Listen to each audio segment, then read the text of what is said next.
అందరికీ నమస్కారం. మనకి జలుబు, జ్వరం ఇలాంటివి వస్తూ ఉంటాయి కదా. అసలు ఈ అనారోగ్యమంటే ఏంటి, ఎందుకొస్తుంది? పదండి ఈరోజు దీని వెనుకున్న రహస్యాలను ఛేదిద్దాం. ఒక్కసారి ఆలోచించండి. జ్వరం ఒకలా ఉంటుంది, జలుబు మరోలా, చర్మవ్యాధులు ఇంకోలా. అసలు ఈ అనారోగ్యాలు ఇన్ని రకాలుగా ఎందుకుంటాయి? ఈ ఒక్క ప్రశ్నతోనే మన ఈరోజు విశ్లేషణ మొదలుపెడదాం. అసలు అనారోగ్యమంటే అది ఒక్క విషయం కాదన్నమాట.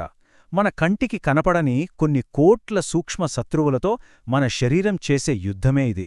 అవే ఈ బ్యాక్టీరియా, వైరస్ లాంటివి. సరే, మొదటగా ఈ బ్యాక్టీరియా సంగతేంతో చూద్దాం. ఇప్పుడు చూడండి, బ్యాక్టీరియా వల్ల వచ్చే రోగాలన్నిటినీ గుర్తుపెట్టుకోవడానికి ఒక చిన్న సీక్రెట్ కోడ్ ఉంది. ఒక ట్రిక్ అనుకోండి. దాన్ని ఛేదించడానికి రెడీనా? ఆ రహస్యవాక్యం ఇదే. హిందీలో ఉంటుంది. పండిత్ కా టిక్ న్యూ హై సగీ బేటీ రియా. వినడానికి ఇదేదో పాటలా ఉంది కదూ, కాని దీని వెనక చాలా రోగాల పేర్లు దాగున్నాయి. పదండి ఒక్కొక్కటిగా బయటకు తీద్దాం. చూశారా? ఇది సంగతి.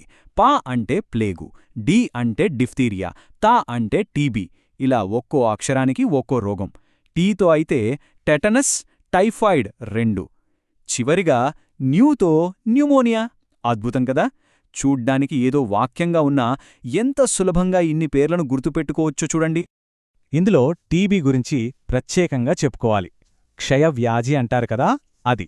ఇది మైకోబాక్టీరియం ట్యూబర్క్యులోసిస్ అనే ఒక రకమైన బ్యాక్టీరియా వల్ల వస్తుంది.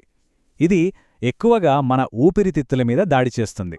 సరే, బ్యాక్టీరియా కదా అలా ఉంటే, ఇప్పుడు మరో రకం శత్రువుల దగ్గరికి వెళదాం. అవే వైరస్లు. మరి వీటికి కూడా ఎలాంటి ట్రిక్ ఏదైనా ఉందా? ఉంది. వైరల్ వ్యాధులని గుర్తుపెట్టుకోవడానికి కూడా ఓ చిక్కుముడి ఉంది. వైరస్ల కోసం కూడా ఓ హిందీ వాక్యం ఉంది. అదేంటంటే, రచనా హమే పానీ దో జరాసా యహ లే విష్. సరే, ఇది మన నెక్స్ట్ డీకోడింగ్ ఛాలెంజ్. దీన్ని కూడా ఫాస్ట్గా డీకోడ్ చేద్దామా?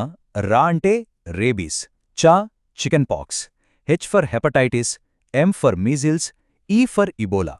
పానీ అనే పదం పోలియోకి గుర్తు.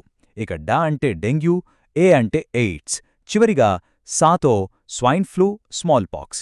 చూసారా ఈ ట్రిక్ కూడా ఎంత పవర్ఫుల్గా పనిచేస్తుందో? అయితే ఒక్క నిమిషం, ఇందాక లిస్ట్లో చికెన్ పాక్స్, స్మాల్ పాక్స్ రెండూ ఉన్నాయి. వినడానికి పేర్లు దగ్గరదగ్గరగా ఒకేలా ఉన్నాయి కదా. మరీ రెండూ ఒకటేనా లేక వేరువేరా? ఇది చాలామందికి వచ్చే డౌటే. దీనికి సమాధానమేంటో చూద్దాం. ఆ రెండిటి మధ్య తేడా చాలా స్పష్టంగా ఉంది. చూడండి, చికెన్ పాక్స్ వచ్చేది వారిసెల్లా అనే వైరస్ వల్ల. అదే స్మాల్ పాక్స్ అయితే బారియోలా అనే వైరస్ వల్ల వస్తుంది. అంటే వాటికి కారణమైన వైరస్లు వేరు, కాబట్టి అవి వేరువేరు జబ్బులన్నమాట. సరే, ఇప్పుడు బ్యాక్టీరియా, వైరస్లు అయిపోయాయి. కాని మనకు జబ్బులు కలిగించేవి ఇవి మాత్రమే కాదు. ఇంకా కొన్ని ఉన్నాయి. ప్రోటోజోవా, ఫంగస్ లాంటివి. వాటి గురించి కూడా కొన్ని ట్రిక్స్తో ఫాస్ట్గా తెలుసుకుందాం. ఒక లైటింగ్ రౌండ్లాగా. ఈ టేబుల్ చూడండి.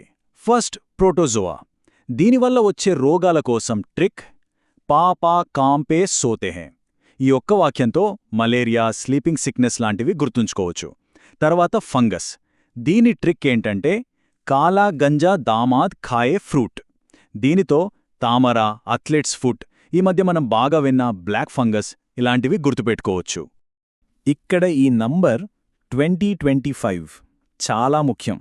ఎందుకంటే భారతదేశం క్షయవ్యాధిని అంటే టీబీని పూర్తిగా దేశం నుండి తరిమికొట్టాలని పెట్టుకున్న లక్ష్యం ఇదే. సో ఇప్పటిదాకా మనం చూసిన దాన్ని బట్టి ఒక విషయం స్పష్టమవుతోంది.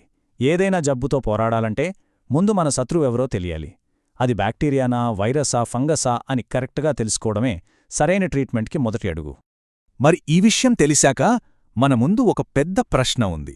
భవిష్యత్తులో వచ్చే జబ్బులతో పోరాడటానికి మనం, మన సమాజం ఇంకాస్త మెరుగ్గా ఎలా సిద్ధంగా ఉండగలం? దీని గురించి ఒక్కసారి ఆలోచించండి.